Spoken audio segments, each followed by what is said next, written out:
Ahead of us. Thank you. I appreciate that. My only regret was at the IPO, after the IPO, I wanted to buy my parents something nice.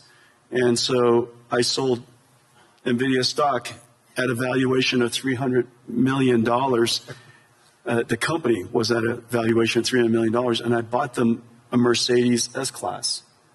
It is the most expensive car in the world. They regret it. Do they still have it? Oh, sure. Yeah, good. They still have it, yeah. Good.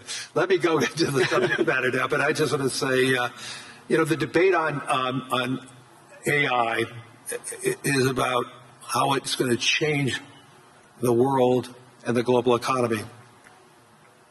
Today, I want to talk about how AI can add to the world economy and how AI can increasingly become a foundational technology that everyone in this room can be utilizing, enhancing our lives, enhancing the lives of everyone in the world. And we need to talk about how it's going to reshape productivity, labor, infrastructure across virtually every other sector. But importantly, how it's going to reshape the world, and how can more segments of the world benefit from AI? And how can we ensure that we have a broadening of the global economy, not a narrowing of the global economy? And I can't think of another person who has a clearer view on not just what AI is, but the infrastructure around it, the infrastructure that is necessary to build around it. And because so many of the major hyperscalers are utilizers of what NVIDIA creates, and the whole engagement around the infrastructure around AI and the potential of AI, I think we have a great voice to listen to this afternoon or this morning. So Jensen, once again, thank you. This is his first time here at the World Economic Forum in Davos, and I know you have a really busy schedule, so thank you for taking that time. I appreciate that. So let me go right into it. Why do you believe that AI has the potential to be that significant engine of growth? And what makes this moment, this technology, different than past technology cycles?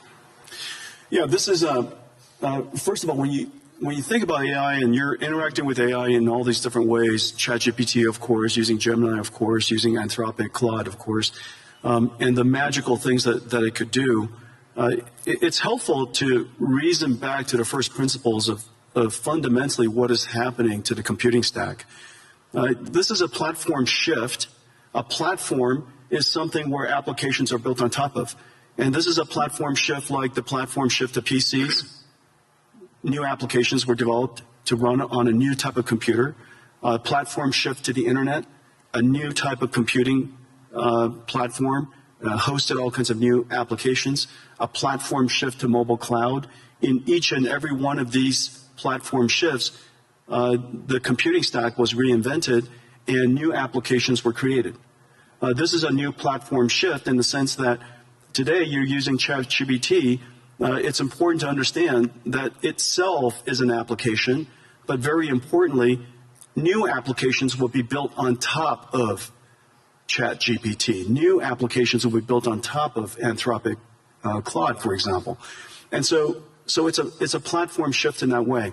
AI is really easy to understand if you realize what it can do that you could ever do before. Software in the past was effectively pre-recorded. Humans would type and describe the algorithm or the recipe for the computer to execute.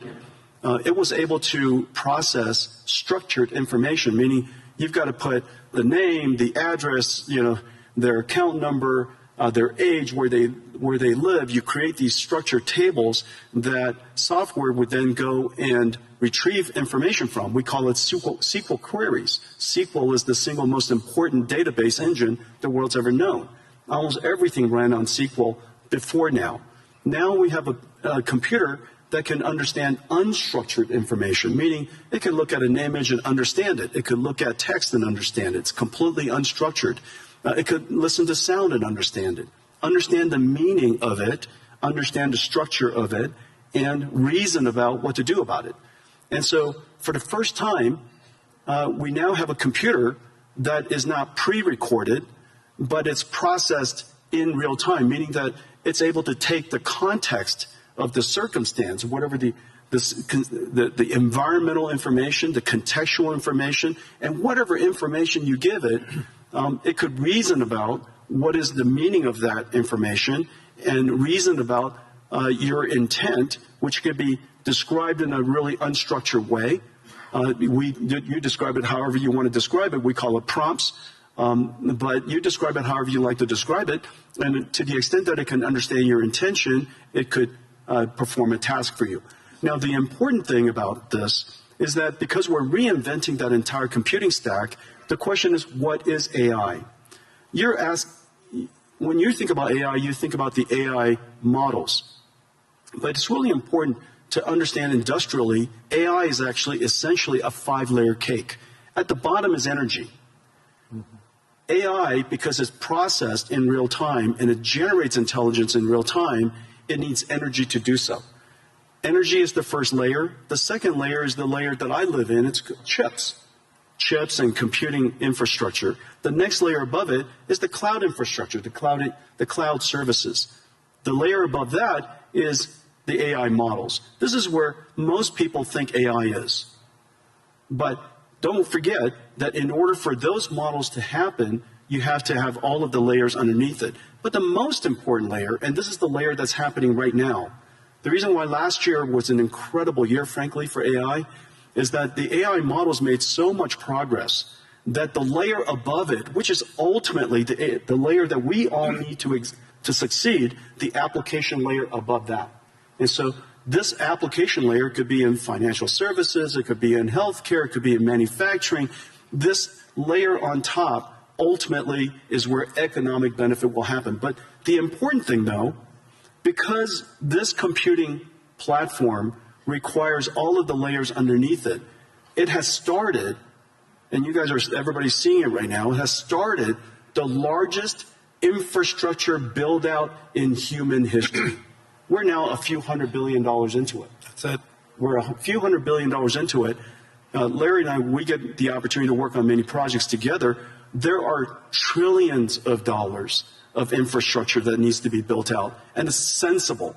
It's sensible because all of these contexts have to be processed so that the AI, so that the models can generate the intelligence necessary to power the applications that ultimately sit on top. And so when you go back and when you reason about it layer by layer by layer, and you realize that the energy sector is now seeing extraordinary growth. The chip sector, TSMC just announced they're going to build 20 new chip plants.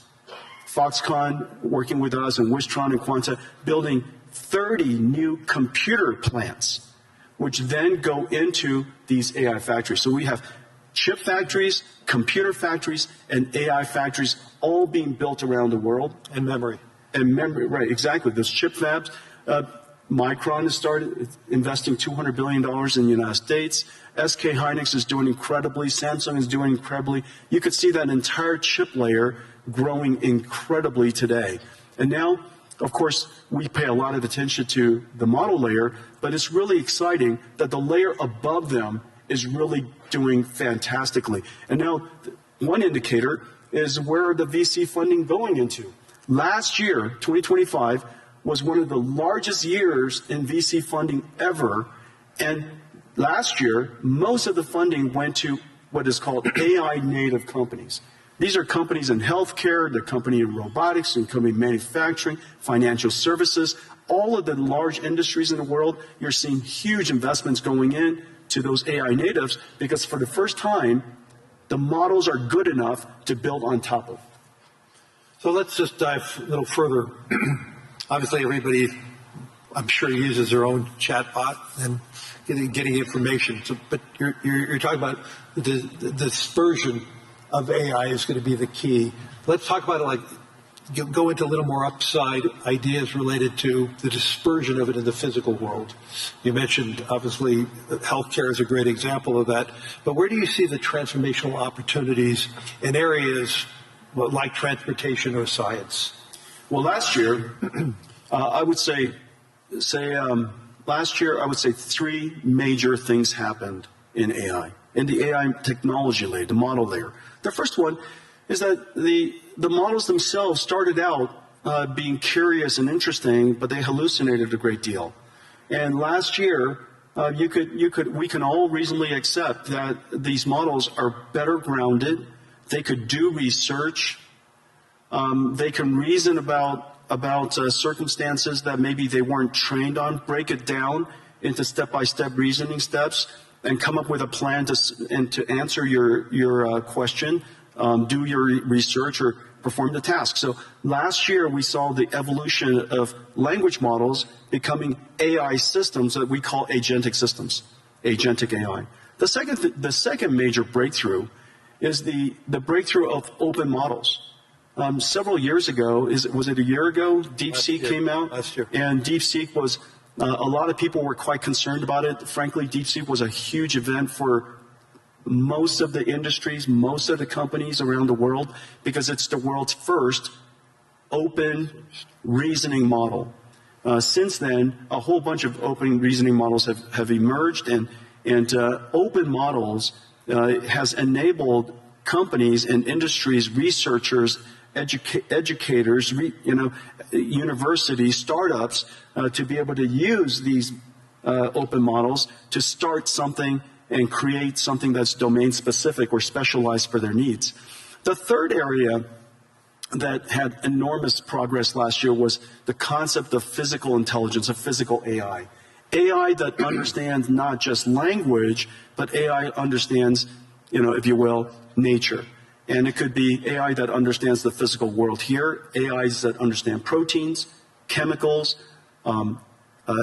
natural physics of physics, for example, fluid dynamics, particle physics, quantum physics, AIs that are now learning all these different structures and different languages, if you will. Proteins is essentially a language.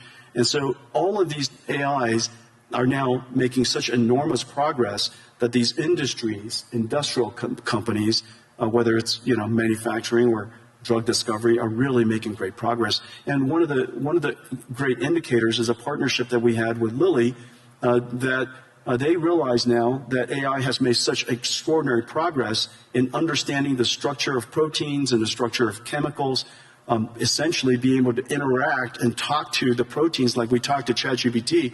We're going to see some really big breakthroughs. So all these breakthroughs raises concerns about the human element. You and I have had many conversations on this, but we need to tell the whole audience there is a huge concern that AI is going to displace jobs. And you've been arguing the opposite. Obviously, the build-out of AI, as you talked about, the biggest infrastructure build-out in history is going to occur, which energy is creating jobs. Yeah. Chips industry is creating jobs. The infrastructure layer is creating jobs. Land, power, and shell. Jobs. I mean, right? It's incredible. So let's get into that in a little more detail. So you actually believe we're going to face labor shortages. And so how do you see that AI and robotics changing the nature of work rather than eliminating it? Yeah, there's several different ways that we could think through it. First of all, this is the largest infrastructure build-out in human history. Yep. That's going to create a lot of jobs. And it's wonderful that the jobs are related to tradecraft. And we're going to have plumbers and electricians and construction and steel workers and network technicians and people who install and fit out the equipment. And all of these jobs, we're going to, in the United States, we're seeing quite a significant boom in this area. Salaries have gone up, nearly doubled. Yeah. And so we're talking about six-figure salaries for people who are building chip factories or computer factories or AI factories. And we have a great shortage in that. And I'm really delighted to see so many people in so many countries really recognizing this important area. Everybody should be able to make a great living. You don't need to have a PhD in computer science to do so. And so I'm delighted to see that. The second thing to realize, and so we theorize about the automation of tasks and things like that, and what is the implication to jobs. I'll just offer some anecdotes. These are real-world anecdotes of what has actually happened. Remember, 10 years ago, one of the first professions that everybody thought was going to get wiped out was radiology. And the reason for that was the first AI that became superhuman in capability was computer vision. And one of the largest applications of computer vision is studying scans by radiologists. Well, 10 years later, it is true that AI has now completely permeated and diffused into every aspect of radiology. And it is true that radiologists use AI to study scans now. The impact is 100%, and the impact is completely real. However, not surprisingly, I say not surprisingly, if you reason from first principles, not surprisingly, the number of radiologists have gone up. Is that because of lack of trust or is that because the human interaction with the results of AI is a better outcome? Exactly. The reason for that is because a radiologist, the purpose of their job is to diagnose disease, to help patients diagnose disease. That's the purpose of their job. The task of the job includes studying scans. The fact that they're able to study scans now infinitely fast allows them to spend more time with patients, diagnosing their disease, interacting with the patients, interacting with other clinicians. Well, surprisingly, also not surprisingly actually, as a result of that, the number of patients that the hospital can see has gone up. Because, there are a lot of people waiting a long time to get their scans done. And so now, because the number of patients have gone up, the revenues of the hospital has gone up, they hire more radiologists. This is the same thing as happening to nurses. We're 5 million nurses short in the United States. As a result of using AI to do the charting and the transcription of the patient visits, nurses spend half of their time charting. Documenting. And now they could use AI technology, and one particular company, Abridge, they're a partner of ours doing incredible work.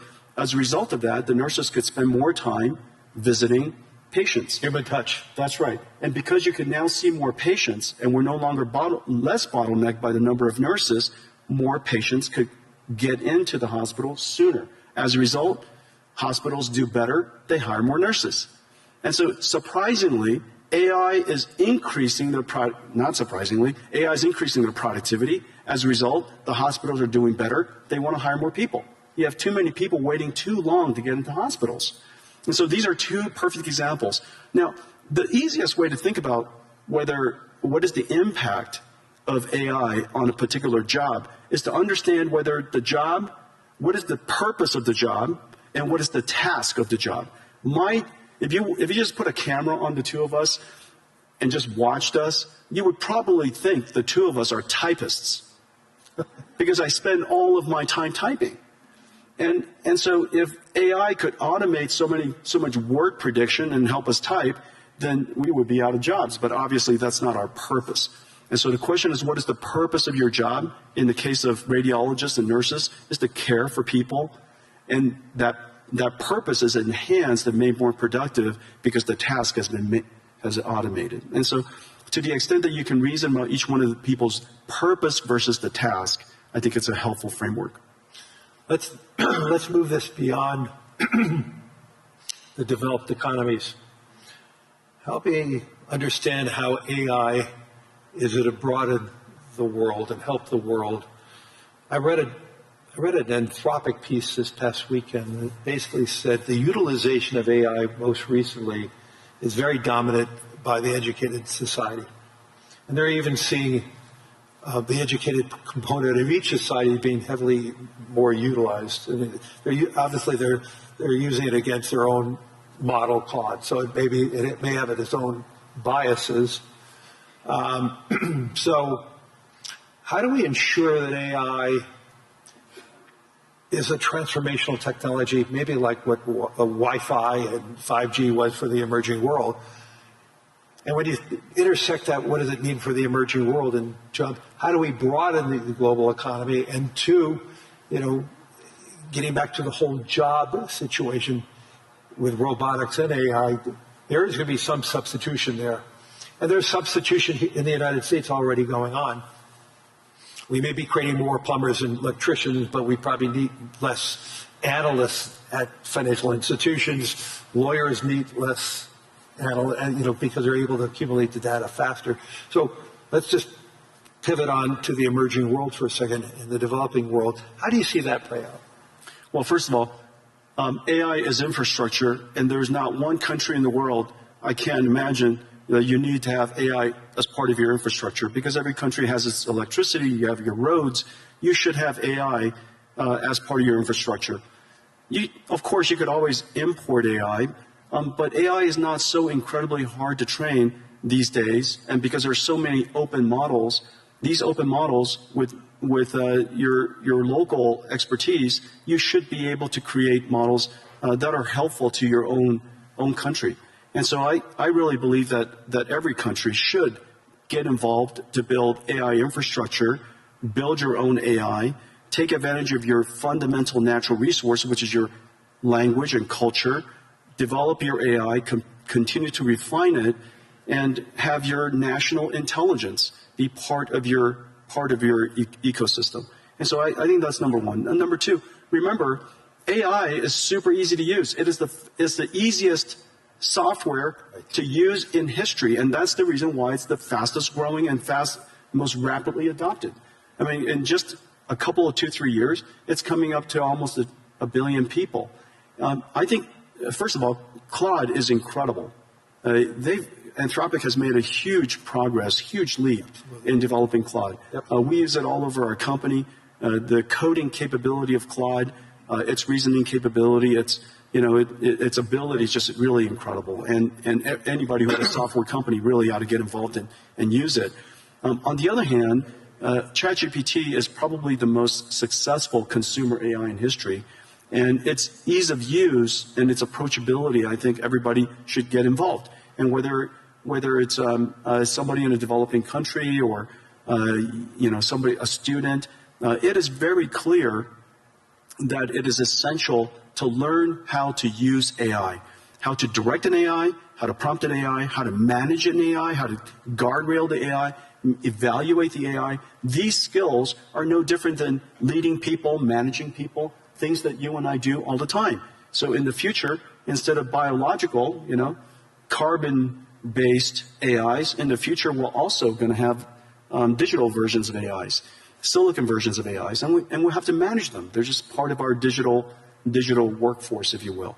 And so I would advocate that for the developing countries, build your infrastructure, get engaged in AI, and recognize that AI is likely to close the technology divide. Right. Because it is so easy to use and so abundant and so accessible. And so, I'm actually fairly optimistic about the potential of AI to lift the countries that are emerging, and for many people who haven't had computer science degree, all of you can be programmers now, And so in the past we had to learn how to program a computer. Now you program a computer by saying to the computer, "How do I program you?" And if you don't know how to use an AI, just go up to the AI and say, "I don't know how to use an AI. How do I use an AI?" And it would explain it to you. And you say, I like to write a program to create my own website. How do I do that? And it says it would ask you a whole bunch of questions about what kind of website you would like to build, and then write you the code. And so it is that easy to use, and that's of course the incredible power of AI, which is exciting. Two quick questions. Then we're going to run out of time. We're sitting here in Europe. When we were talking about a lot of companies, we mentioned a lot of U.S. companies and Asian companies. Talk to us about how AI and the success of Europe and the future of Europe can intersect, and how do you see NVIDIA play that role here in Europe? Well, I have the benefit. NVIDIA has the benefit of working with every AI company in the world, and because we're low in the infrastructure layer, and we power AI across the board. And we power AI that are languages, their biology, their physics, their world models, related to manufacturing and robotics. And the thing that's really quite exciting for Europe is, remember, your industrial base is so strong. The industrial manufacturing base in Europe is incredibly strong. This is your opportunity to now leap past the era of software. The United States really led the era of software. AI is software that doesn't need to write software. You don't write AI, you teach AI. And so get in early now so that you can now fuse your industrial capability, your manufacturing capability with artificial intelligence, and that brings you into the world of physical AI or robotics. Robotics is a once in a generation opportunity for the European nations. And whether it's, all of the countries that I visit here, industrial base is really, really strong.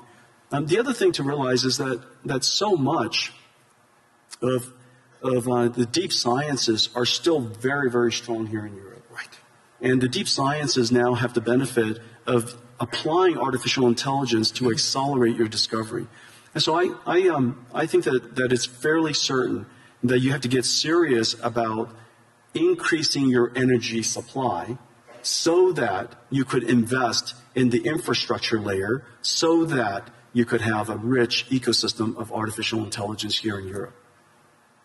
So what I'm hearing is we're far from an AI bubble.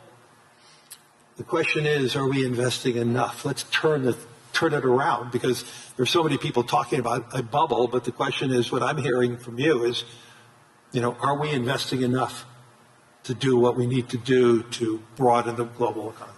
And so one good test on the AI bubble is to recognize that NVIDIA has now millions of NVIDIA GPUs in the cloud. We're in every cloud, we're used everywhere. And if you try to rent an NVIDIA GPU these days, it's so incredibly hard. And the spot price of GPU rentals is going up. Not just the latest generation, but 2-generation-old GPUs. The spot price of rentals are going up. And the reason for that is because the number of AI companies that are being created, the number of companies shifting their R&D budget. Lilly is a great example. 3 years ago, most of their R&D budget, all of their R&D budget, was probably wet labs. Notice the big AI supercomputer that they've invested in, the big AI lab, increasingly that R&D budget is going to shift towards AI. And so the AI bubble comes about because the investments are large. And the investments are large because we have to build the infrastructure necessary for all of the layers of AI above it. And so I think the opportunity is really quite extraordinary. And everybody ought to get involved. Everybody ought to get engaged. We need more energy. I think that we all recognize that. We need more land power and shell. We need more trade skill workers. And in fact, that population of workforce is so strong here in Europe. Yes. In a lot of ways, the United States lost that in the last 20, 30 years. Yeah. But it's still incredibly strong here in Europe. It's an extraordinary opportunity you ought to take advantage of. And so I would, I know that where Larry and I work, we see the investment opportunities and the investment scale is going up. The number of startups, as I mentioned earlier, that 2025, the largest investment year in VC history, over $100 billion around the world. Most of it was AI natives. And so these AI companies are building basically the application layer above. And they're going to need infrastructure. They're going to need our investment, and go build this future. And I actually believe it's going to be a great investment for pension funds around the world to be a part of that, to grow with this AI world. And this is one of my messages as so many political leaders. We need to make sure that the average pensioner, the average saver, is a part of that growth. If they're just watching it from the sidelines, they're going to feel left out. And we want to invest in infrastructure. Right. Infrastructure is a great investment opportunity. This is the single largest infrastructure build-out in human history. Yep. Get involved. We're out of time.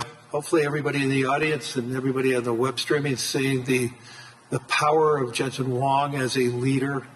Not just a leader in technology and AI, but a leader in business, and also a leader in heart and soul, which is really important today, having that leadership from the heart and the soul. So thank you, everyone.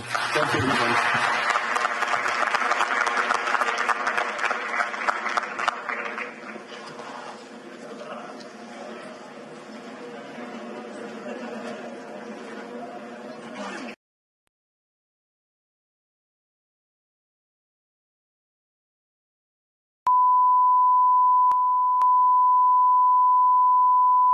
This is the primary audio circuit for the Reuters live service.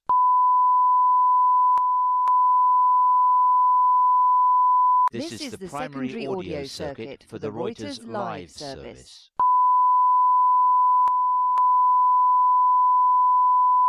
This is the primary audio circuit for the Reuters live service.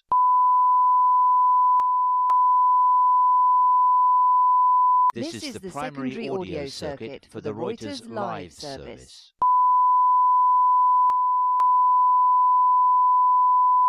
Hello， 大家好，我是主播周玉琴。很多的朋友告诉我们，选择原版的太阳星全效克菲尔益生菌，它添加有羽衣甘蓝，健康再加分。而有睡眠困扰的朋友们，赶快选择蓝色包装这一款晚安加强版，绝对是更有感。每日克菲尔，时刻美好。Good feel good， 请上快点购为健康下单，而且要记得输入推荐代码，有额外的折扣优惠。太阳星全效克菲尔益生菌基础版、晚安加强版，新包装改版，内容不变，抽取更方便。要吃就吃最好的。